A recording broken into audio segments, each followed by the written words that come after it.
күнге де жетіп отырмыз.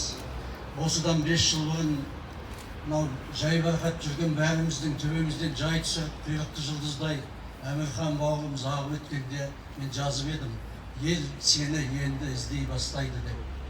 Міне іздеген басталды, бұл көріп отырсыздар.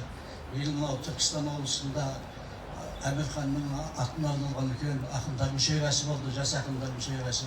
Әмірханның Шардара ауданында бір ай оқулары өтті Әмірханның. Шардараның жаңағы қаланың әкімі де келу керек еді, жете алмай жатыр, таппай жатыр.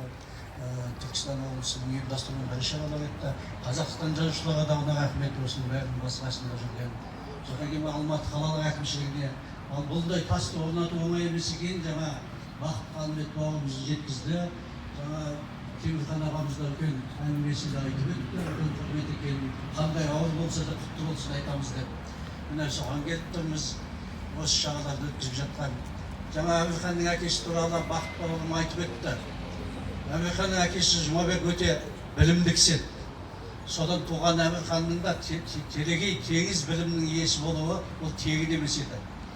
Әмірхан кейде бір ақындарды бағаласа, оны менің әкем жақсы көреді, менің әкем жақсы біледі деп айтатын. Әмірханның әкесі бүкіл қазақ ақындардың өлеңін жатқа білетін. Яғни осы үйде ол кісі де Жұмабек ағамыз да әл үстінде жатқанда маған айтып еді, артыңнан Алматыға еріп келген ақын болам деп, мынау өлеңге бас көз болып жүр деп. Біз Әмірханды сақтай алмадық, қапыда қалдық. Сол жылы өзі де айта беріп еді, кеше апамыз да айтып отыр қонағасыда, биыл ауылға барам қайтсем де деп. Ал бізбен сөйлескенде Қызғалдақта өскен кезде барам дейтін. Қызғалдақ өскен кезде біз бірақ Әмірханды Қызғалдаққа қызыл кілемге орап алып бардық.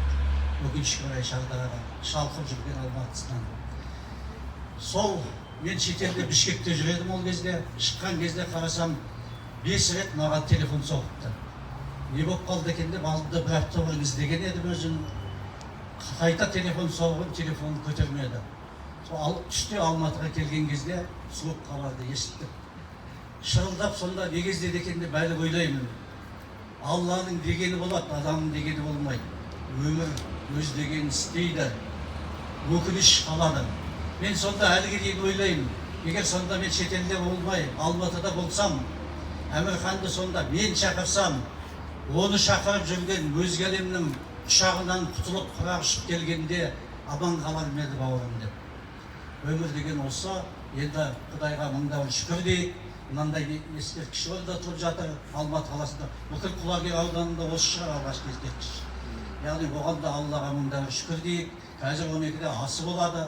Мына асқа Бердібеков бауырымыз бастап ағайындар түгел келіп отыр осында, сол асқа қатысыңыздар. Ал енді мен сол былтыр 4 жыл бұрын Шардарада жыл өткенде жазған өлеңімді оқып берейін.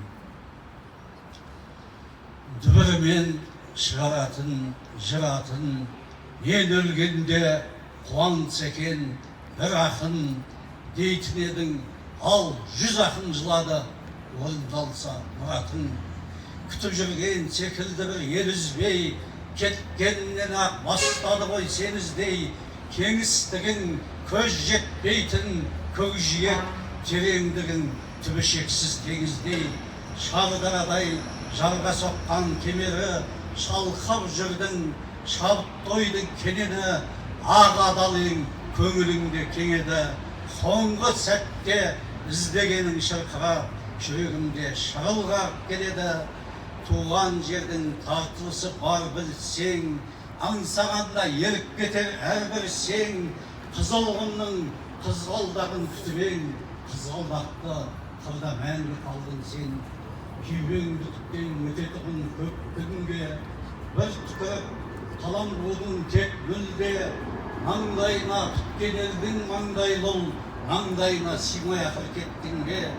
Таппас үшен ғаламды ғой тамырын, таланттының білді ме ел қадірін. Құбылмалы дүниені құр қалдырып, құбылыс боп кете бардың дарының. Ей ғұлама бауырым-ай, не білдің, жау жүреген, жеңдің, әлде жеңілдің. Құл өзгермейтін дерті қалды еліңнің, өкпең болып өрті қалды өмірдің. мынау дүние шырқ айналып қас-қағым, арманшыл ұл іздеп кетті аспанын, қатарыңның алден қапы қалдырып, ажалға да алдыменен бастадың. Мынау дүние қызыл жасыл шамдары, сиқырымен сыйдыра да алмады, ғарыштықты шақырудан талмады. Бәрін тастап кетіп қалдың, өйткені жер бетінде сен іздертіп қалмады. Одан кейін мен ерекше айтатыным, осы іште мынау достары, әсіресе Жандосы Маралтай үлкен еңбек етті, Сәкен бауырларымыз бар, кешана Дидар бауырымыз керемет не жазыпты. Яғни Әмірханның екінші өмірі енді басталды деп. Жатқан жері жайлы, алды пейіш, арты кенші.